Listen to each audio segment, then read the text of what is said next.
तो स्वागत है दोस्तों आप सभी का एक नई वीडियो में। और आज हम देखने वाले हैं कि हम पिवट टेबल में किस तरीके से स्लाइसर्स और टाइमलाइन को डाल सकते हैं। तो स्लाइसर्स और टाइमलाइन डालने से पहले हमें ये जानना पड़ेगा कि इन दोनों का यूज़ क्या है। तो जब भी हम पिवट टेबल या फिर समझिए कि किसी रॉ डेटा को समराइज़ करने के लिए पिवट टेबल बनाते हैं, तो उसे और थोड़ा इजी व्यू करने के लिए या फिर उसको कस्टमाइज्ड व्यू करने के लिए हम स्लाइसर्स और टाइमलाइन का यूज़ करते हैं। तो जैसे जैसे वीडियो में आगे बढ़ेंगे तो आपको ये भी पता लग जाएगा कि स्लाइसर्स और टाइमलाइन लगाने के साथ साथ इनका यूज़ क्या है। चलिए एक बार शुरू करते हैं। मैं सबसे पहले ये जो हमारे पास रॉ डेटा है मैं इसको सिलेक्ट कर लेता हूँ, फिर मैं इसमें एक पिवट टेबल इंसर्ट करता हूँ। चलिए न्यू वर्कशीट पर ही रखते हैं इसको। ओके, यहाँ पर हम स्टोर कस्टमर प्रोडक्ट आईडी को ले लेते हैं रोज़ में, और क्वांटिटी सोल्ड वैल्यूज़ में, एंड प्राइस पर यूनिट भी ले लेते हैं वैल्यूज़ में। ठीक है, प्राइस पर यूनिट को मैं ले लेता हूँ एवरेज वैल्यूज़ की तरह, तो इसको हम एवरेज कर देते हैं। डेसिमल प्लेसेस ज़्यादा हैं, चलिए इसको थोड़ा सा कम कर देते हैं। 2 डेसिमल प्लेस काफ़ी हैं अपने लिए।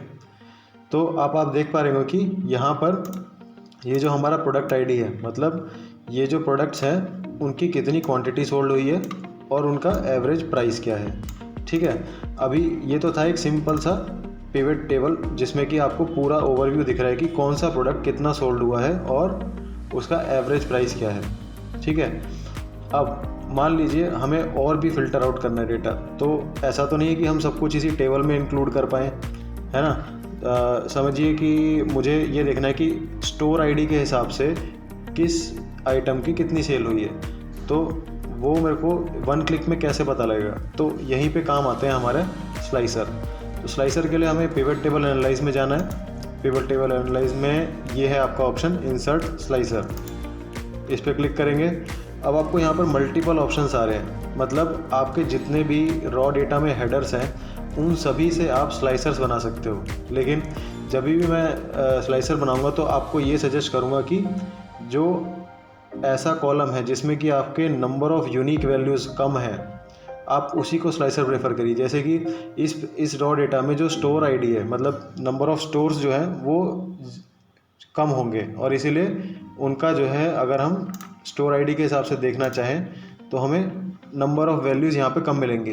अगर सपोज़ कीजिए मैं प्रोडक्ट आईडी या फिर कस्टमर आईडी चूज़ कर लेता हूँ तो वो बहुत लार्ज लिस्ट ऑफ नंबर होगा, तो वो स्लाइसर के लिए आपको अच्छा भी नहीं लगेगा।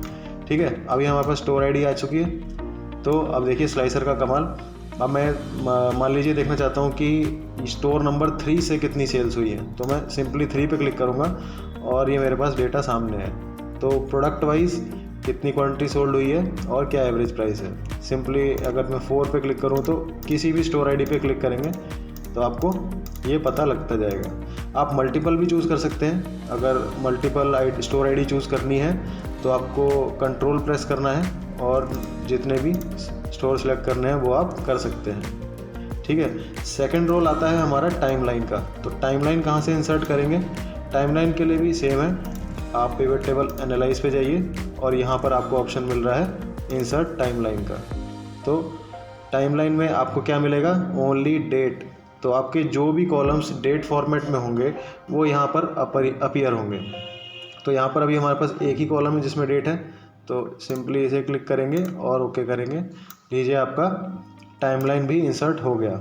अब इसका यूज़ क्या है, अभी आपको ये मंथली फॉर्म में दिख रहा है, मतलब कि आप जो डेटा व्यू करेंगे वो मंथ बाय मंथ बाइफरकेट कर सकते हैं। लेकिन अगर आपको डे बाय डे करना है तो भी इसमें ऑप्शन है, आपके पास 4 ऑप्शन आते हैं, ईयर्स, क्वार्टर्स, मंथ और डेज।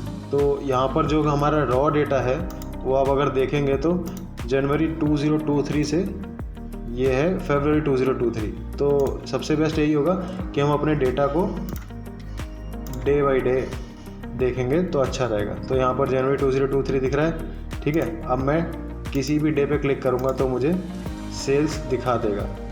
अब इन दोनों को अगर कंजक्शन में भी यूज़ करना चाहें, मतलब हम साथ में यूज़ करना चाहें तो उसके लिए भी बहुत इजी है ये। कि मान लीजिए आपको देखना है कि स्टोर आईडी 1 पे 4 तारीख को किस चीज़ की सेल हुई है। तो लीजिए डेटा आपका सामने है with in a few clicks, ठीक है। अब स्टोर 1 पे 5 तारीख को, 6, 7 या फिर आप मान लीजिए मल्टीपल सिलेक्ट करना चाहते हैं तो 3 से 7 के बीच में स्टोर आईडी में क्या क्या सेल हुई है। तो कितना इजी और सिंपल हो जाता है आपका डेटा व्यू करना, एनालाइज करना स्लाइसर्स और टाइमलाइन की मदद से। सो यही जो स्लाइसर्स और टाइमलाइन है आपके आगे चल के जो आप डैशबोर्ड क्रिएट करते हैं, डैशबोर्ड बनाते हैं, उन सब का बेसिस फॉर्म करते हैं। तो अगर हम जैसे आगे चल के और भी वीडियोस लाएंगे तो उसमें डैशबोर्ड्स क्रिएट करेंगे तो स्लाइसर्स और टाइमलाइन का उसमें बहुत बड़ा रोल रहने वाला है।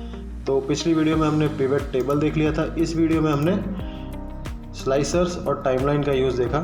तो फ़िलहाल इस वीडियो के लिए बस इतना ही। मिलते हैं अगली वीडियो में। अगर आपको ये वीडियो पसंद आया हो तो कृपया इस चैनल को लाइक, शेयर और सब्सक्राइब कीजिए। मिलते हैं नेक्स्ट वीडियो में।